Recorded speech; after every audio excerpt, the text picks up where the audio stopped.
नमस्कार। ढलती उम्र में क्या हम अपने आप को मजबूत बनाए रख सकते हैं?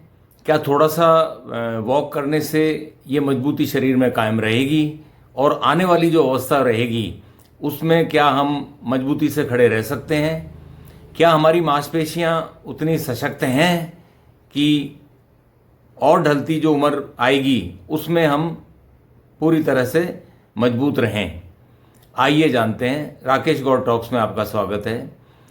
अक्सर ये देखा गया है कि या तो सेवानिवृत्ति के बाद या कोई भी व्यापार वगैरह करता है और उसने अब एक रेस्ट के मोड में आ गया है, तो ज़्यादातर ही देखा गया है कि वो एक वॉक कर लेते हैं, मॉर्निंग वॉक कर लेते हैं या इवनिंग वॉक कर लेते हैं या दोनों टाइम वॉक करते हैं।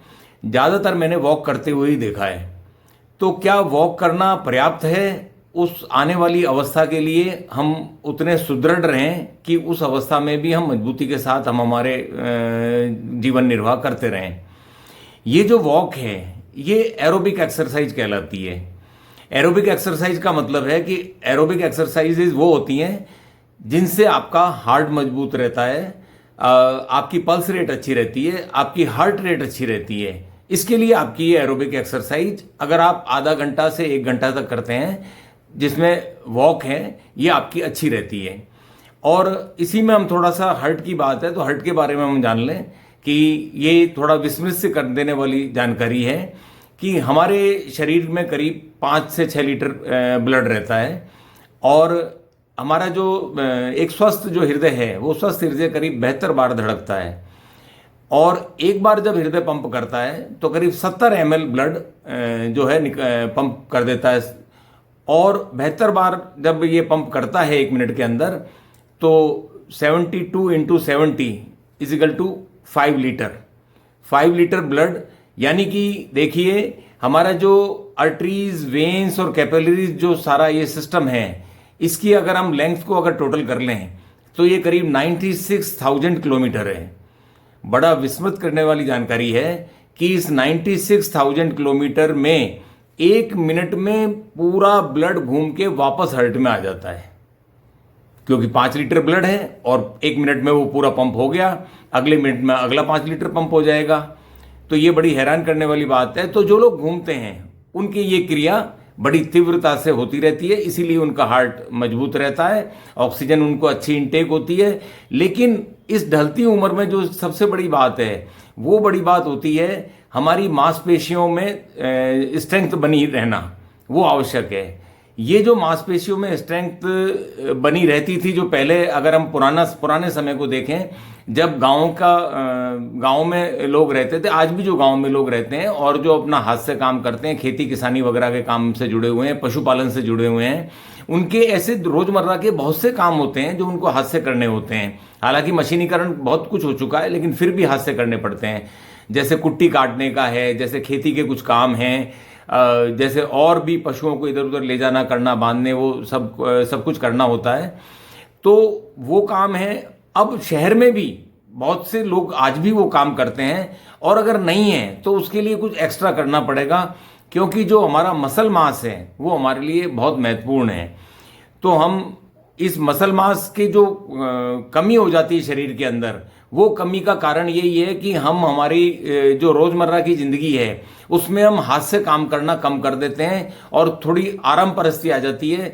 जैसे कहीं कोई किसी सेवा में रहा, किसी सरकारी या किसी भी प्राइवेट किसी सेवा में रहा और 60 के बाद उसका रिटायरमेंट हो गया तो वो थोड़े आराम में चले जाते हैं, जो उनका रूटीन है उससे वो एकदम डिफरेंट हो जाता है और उसी आराम में धीरे धीरे मसल मास कम होने लग जाता है जब उस तरह का उनके साथ में कोई एक्सरसाइज नहीं की जाए।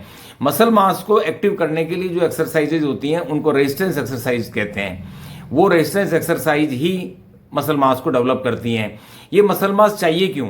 ये मसल मास चाहिए इसलिए कि अगर अच्छे द्रव्यमान की मांसपेशियां होंगी तो हमारे जो रोजमर्रा के काम है, जैसे वजन उठाना, रखना, तेज चलना, सीढ़ियां चढ़ना, जितने भी ऐसे काम हैं जहां मसल्स का पूरा रोल रहता है, तो वो पूरी स्ट्रेंथ के साथ हमको अपना साथ देती रहेंगी, हमारे शरीर का साथ देती रहेंगी। तो अब हमें ये चीज़ जाननी है कि अब हमें कैसे इसको मेंटेन करना है और इससे जो होने वाले नुकसान हैं वो क्या क्या हैं। आपने अक्सर सुना होगा कि वृद्धावस्था में कोई फिसल गया, कोई गिर गया, कोई किसी के हेयरलाइन फ्रैक्चर हो गया, चलते चलते किसी तरह से कोई जॉइंट डिसलोकेट हो गया, और ऐसी घटनाएं ज़्यादातर आपने बाथरूम वगैरह में ज़्यादा सुनी होंगी। बाथरूम में फिसल गए और लंबे समय के लिए बेड पे चले गए। 6-8 महीने एक नॉर्मली है उस अवस्था में बेड पे जाना। और होता क्या है हमारे शरीर के अंदर कि 50 की जो एज होती है, 50 की एज के बाद में हमारी जो मांसपेशियों का द्रव्यमान है वो 1% पर ईयर लॉस्ट होता जाता है। कोई कितना भी उसको बचाने की कोशिश करे वो लॉस्ट होगा। अगर उसके लिए कोई प्रयास नहीं किया गया है तो निश्चित लॉस्ट होगा।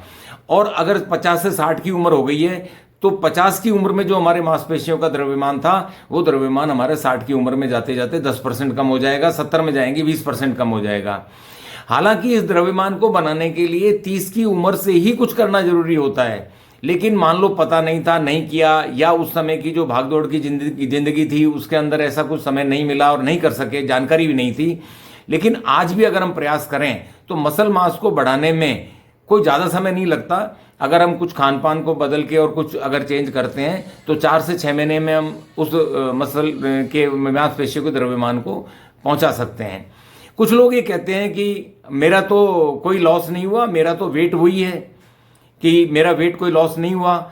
लेकिन साथियों, ये वेट लॉस जो होता है, मसल के जो मास है उसके कारण जो वेट लॉस होता है, वो वेट लॉस जो है वो फैट के कारण कहीं कंपनसेट हो गया, कहीं फैट इंक्रीज हो गया, और वेट हो सकता है वेट इंक्रीज भी दिखा रहा हो लेकिन अंदर से मसल मास कम हो चुका है। हमारा मसल मास पर्याप्त होना किस लिए जरूरी है कि पर्याप्त मसल मास जो है वो अपने हमारे मेटाबॉलिज्म को इफेक्ट करता है। वो अगर पर्याप्त है तो मेटाबॉलिज्म हमारा फास्ट होगा, और हमारे जो शुगर का पाचन है वो शुगर का पाचन हमारा शरीर का बहुत अच्छा होगा। साथ ही हमारे शरीर जब रेस्ट मोड में भी होता है तो भी हमारा जो कैलोरी बर्निंग है वो कैलोरी बर्निंग पर्याप्त होता रहता है। इसी के विपरीत अगर ये द्रव्यमान कम हो गया तो मेटाबॉलिज्म वीक हो जाएगा, यानी पाचन और पाचन से बनने वाले रस वो भी कम हो जाएंगे। तो निश्चित रूप से जो वो एजिंग वाला जो फैक्टर है और एक बुढ़ापे की या बढ़ती उम्र की तरफ जाने में जो एक वीकनेस हो जाती है, वो वीकनेस इस मसल मास की कमी के कारण ही होती है। शुगर का पाचन कम होने लग जाता है, हमारी कैलोरी बर्निंग कम होने लग जाती है, कैलोरी बर्न कम होती है तो, और मेटाबॉलिज्म बिगड़ गया तो हमारा फूड इंटेक भी कम हो जाता है। तो इसलिए इन बातों को ध्यान रखना जरूरी है। प्लस साथ में देखते हैं कि कई लोग अपने को स्लिम ट्रिम करने के लिए भी वेट लॉस के कुछ प्रोग्राम्स वगैरह यूज करते हैं या डाइट चार्ट फॉलो करते हैं। तो ये जो लोग करते हैं तो जिसका भी वेट लॉस होगा तो निश्चित मानिए कि मसल लॉस भी होगा। और ठीक है, मसल को बनाने के लिए कुछ मेहनत अलग से की जा सकती है, बाद में भी की जा सकती है, और वेट लॉस को किया जा सकता है। लेकिन हमारे शरीर में शरीर में एक्स्ट्रा कुछ दिखता है वो साथियों फैट है। क्योंकि फैट जो है वो मसल के अगर कंपेयर करें तो मसल उससे शरीर में कम जगह घेरती है और फैट ज्यादा जगह घेरता है, क्योंकि मसल की सघनता ज्यादा होती है और फैट की सघनता नहीं होती, फैट बिखरा हुआ होता है। तो फैट हमारा ज्यादा दिखता है और मसल्स का द्रव्यमान कम होता है। जो द्रव्यमान है वो अगर अधिक भी है तो वो सघनता के कारण वो शरीर में जगह ज्यादा नहीं घेरता है। तो ये भी एक कारण है मसल मास के कम होने का कि वेट लॉस की एक पागलपन की हद तक वेट लॉस बहुतों में चढ़ा रहता है कि इतना स्लिम ट्रिम होना है, और वो अपना मसल मास कम कर लेते हैं। अब हम इसको मसल मास को कम हो गया है या हमको मेंटेन करना है, दोनों स्थिति में हम इसका क्या करें। तो उसके कुछ जो है तरीके हैं उसको हम फॉलो कर सकते हैं। जैसे हम जो समय निकाल रहे हैं घूमने के लिए, वॉक के लिए जो समय निकाल रहे हैं, हम 1 घंटा मान लीजिए, एक एवरेज करके 1 घंटा निकाल रहे हैं, तो आप उसको 2 पार्ट में कर दीजिए। आधा घंटा आपको वॉक करना है जो एरोबिक एक्सरसाइज हो गई, आधा घंटा आपको जो है इस तरह की एक्सरसाइजेज करनी है जो रेजिस्टेंस एक्सरसाइज होती हैं जिससे आपकी मसल्स मजबूती रहे, वो करनी है। उसमें अगर हम देखें कि सबसे अच्छा क्या हो सकता है, तो सबसे अच्छा हो सकता है सूर्य नमस्कार। सूर्य नमस्कार को अगर करने की कोशिश करेंगे तो कुछ ही दिन में परफेक्ट हो जाते हैं उसको करने में, और पूरे 13 के 13 मंत्रों के साथ उस सूर्य नमस्कार को करेंगे, रेगुलर करेंगे, 4 से 6 महीने में बड़ी स्ट्रेंथ के साथ आपका मसल मास डेवलप हो जाता है। और प्रोटीन का अगर पर्याप्त मात्रा में प्रोटीन लें तो भी मसल मास डेवलप रहेगा कि कुछ एक्सरसाइज होगी, कुछ प्रोटीन हो गई, प्रोटीन ले लिया। इसके साथ ही आप जो संधि व्यायाम है, क्योंकि हमारी उस एज के अंदर हमारे जो जॉइंट्स हैं, संधियां जो हैं हमारी, वो संधियां भी हमारी वीक होने लगती हैं और उन्हीं से टिश्यू जुड़ी हुई है और उन्हीं से मसल्स जुड़ी हुई हैं। तो उन संधि व्यायाम को भी अगर हम रेगुलर करें, जो भी हमारी संधि है, नीचे से हम देखें जहां से पंजा शुरू होता है, पासिनी है, हमारा जो है ये घुटने की जो बड़ी संधि है ये है, उरु है, कटी है और स्कंद की है, जितनी भी संधियां हैं उन संधि का भी व्यायाम रोजाना करेंगे तो उनसे जुड़ी हुई मसल्स हमारी पूरी स्ट्रेंथ के अंदर रहेंगी। और अगर ये मसल्स स्ट्रेंथ के अंदर रहेंगी और जो है हमारा नियमित हमारा व्यायाम ये चलता रहेगा, हमारी डाइट जो प्रोटीन डाइट है वो जितनी हमारी पर्याप्त है, या प्रोटीन हमारे शरीर बॉडी टू बॉडी डिफर करता है, कौन कितना उस प्रोटीन को डाइजेस्ट कर सकता है, उसके अकॉर्डिंग अगर वो प्रोटीन लिया जाएगा तो निश्चित मानिए कि आने वाली जो अवस्था है, वृद्धावस्था की अवस्था है या एक मैच्योर एज है, उस मैच्योर एज के अंदर जो ऐसा जो सामना कभी नहीं करना पड़ेगा कि कोई गिर गए या कोई ग्रेविटी का कोई थोड़ा सा एक चेंज हो गया बॉडी में, अनबैलेंस हो गया या फ्रैक्चर हो गया, वो सामना नहीं करना पड़ेगा और एक खुशहाल जीवन हम जी सकेंगे। आशा करता हूं आपको ये जानकारी अच्छी लगी होगी। अगर ये जानकारी अच्छी लगी हो तो अपने परिवार और मित्रों के साथ साझा करें और ये चैनल देखें, लाइक करें, शेयर करें और सब्सक्राइब अवश्य करें। धन्यवाद।